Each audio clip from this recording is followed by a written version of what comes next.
If my father's pain lives in me, will I ever know which part is mine?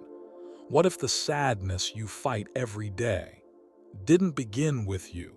What if the anger that appears when you least expect it, the fear you cannot explain, the silence you hide behind, was already alive long before you were born?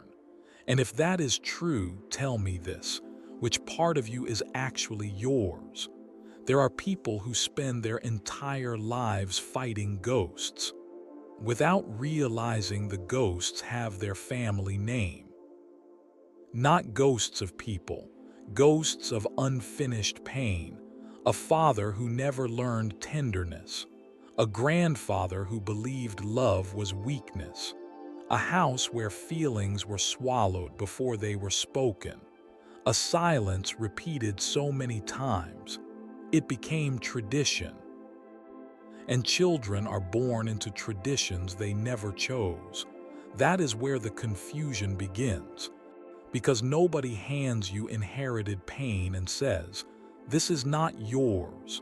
No, it arrives disguised as personality. You call it, "I am anxious. I overthink. I cannot trust. I cannot love without fear." But sometimes, those words are older than you. Have you ever reacted to something and immediately wondered, why did I become this angry? Why am I afraid of abandonment? Why do I push people away? When all I want is closeness, that moment is terrifying, because for 1 second you stop recognizing yourself, and a darker question appears. What if I am repeating a story I never agreed to inherit? Pain does not disappear just because someone refuses to talk about it. It changes shape. That is the tragedy. Some fathers pass down money, some pass down wisdom, and some, without meaning to, pass down fear. Not because they wanted to hurt their children, because nobody taught them how to heal themselves.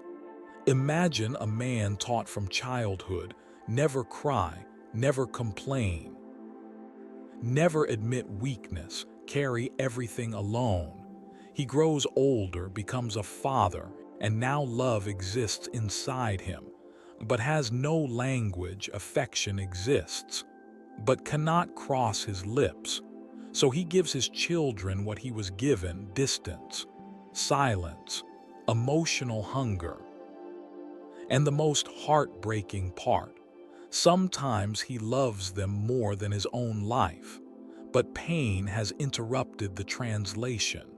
There are people who spend years angry at their fathers before realizing their fathers were drowning too. That realization changes everything. Not because it erases the wound, because it reveals something frightening. Pain can survive generations. It can move silently, from father to son, from mother to daughter, changing faces, while keeping the same loneliness alive. And suddenly your greatest fear is no longer, "Why did this happen to me?"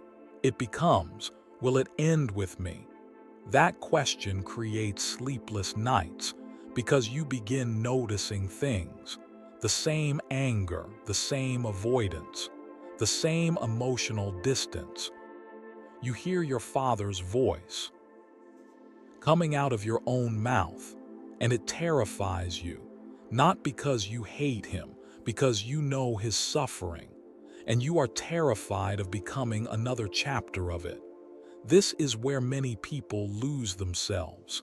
They spend years trying to become the opposite of their parents: never angry, never distant, never cold, never weak. But running away from inherited pain is not the same as healing it, because pain ignored often becomes pain repeated in different ways, different relationships, different words, same wound, and eventually life forces a difficult realization.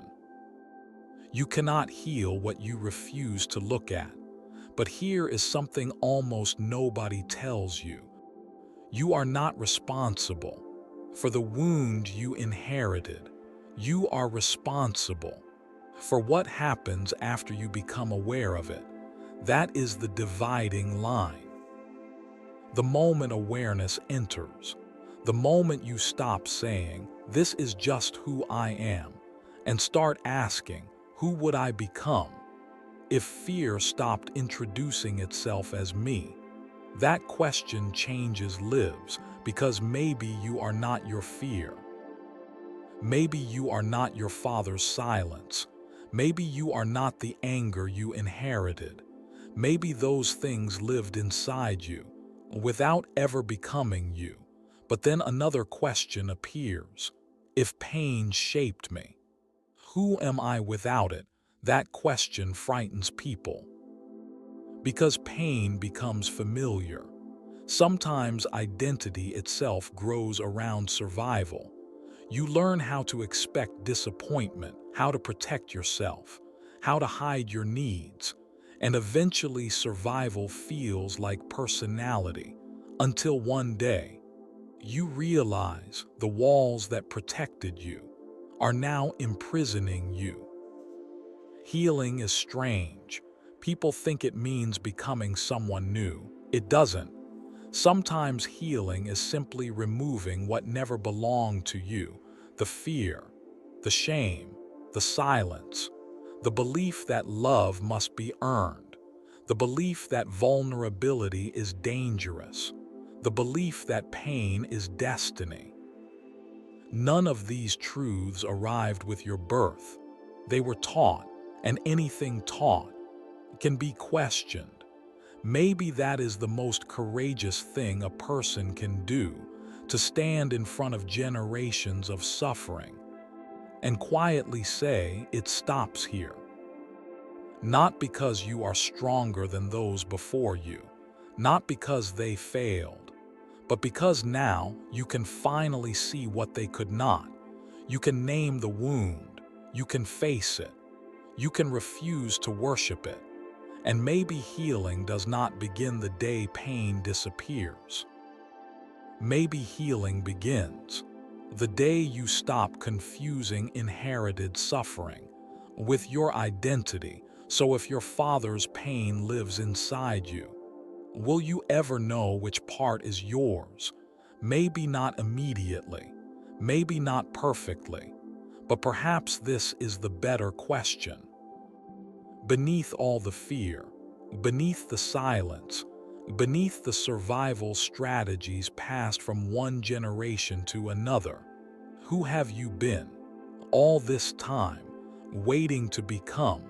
And if you spend your life searching for that person, perhaps the inheritance ends there, and perhaps, for the first time in generations, someone becomes free.